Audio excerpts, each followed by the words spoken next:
Hey, scholars, and welcome to the school building. I'm in the building today working with some students. And for those who are at home, you still have some work to do today, and this video is to help you kind of run through that. So when you open up your assignment for today in Google Classroom, it'll open up this here. It says 415, the Bill of Rights, asynchronous check-in, because you are working asynchronously today because you won't be seeing me in person. This is it right here. All right, so it says, scholars, today for your asynchronous check-in, you will see the first 4 amendments of the Bill of Rights below. We have spent the last 2 days analyzing how these 4 amendments protected the rights of American citizens against the government in history. Really important. We were looking at the historical context of the first 4 amendments. Today, you will take it a step further and make an argument answering the question, to what extent do the first 4 amendments of the Bill of Rights protect Americans in the present day? Super important. Okay, so highlight that. Let's scroll down. It says, remember that the Bill of Rights was written to protect Americans in history, but as American society progressed, the Constitution received more amendments and people's interpretation or understandings of the amendments also shifted. Please remember to keep that in mind as you are writing today. So again, we looked at the first 4 amendments, all right, and we're gonna look at those again and then talk about, now how did these 4 amendments that were written hundreds of years ago, how do they still protect the rights of Americans today? To what extent do they protect the rights of Americans today? Because we know things have changed, that our rights aren't as protected as they were by these first 4 amendments hundreds of years ago. So again, our objective is here. Today, you will demonstrate an understanding of how the amendments do and do not protect the rights of Americans in the present day by analyzing sources and writing an argument where you state a claim and support it with 2 pieces of evidence and reasoning. That's what's different today. 2 pieces of evidence and reasoning. So when you look, it says, the sources are linked here. When you click on them, it opens them up in the new window. You should only be able to view this document. You're not editing this document at all. When it opens it up, it's taking a while here. All right, when it opens it up, it looks like this. It's got source number 1, the First Amendment, free speech and religion. Still loading a little bit for me here.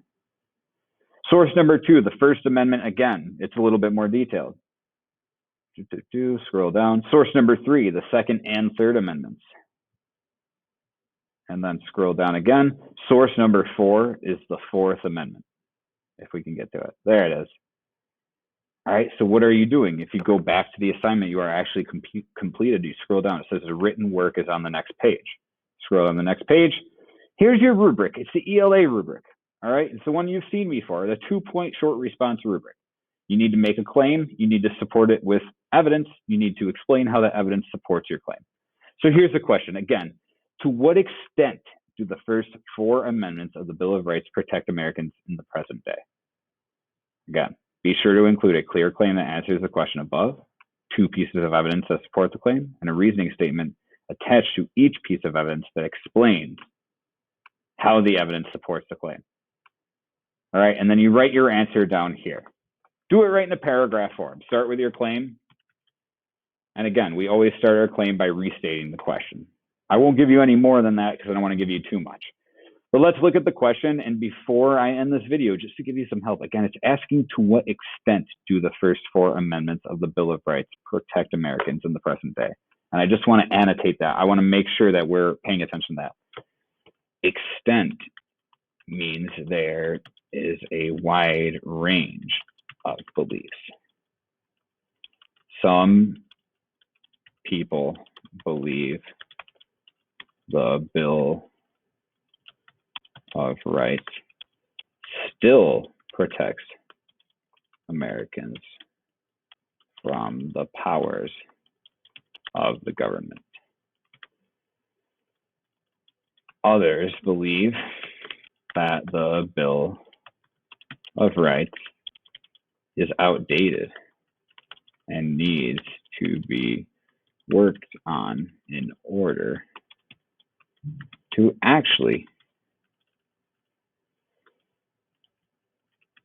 protect the rights of Americans.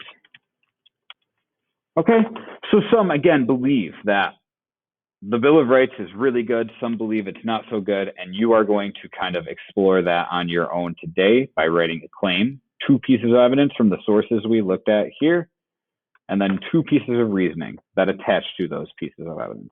Okay?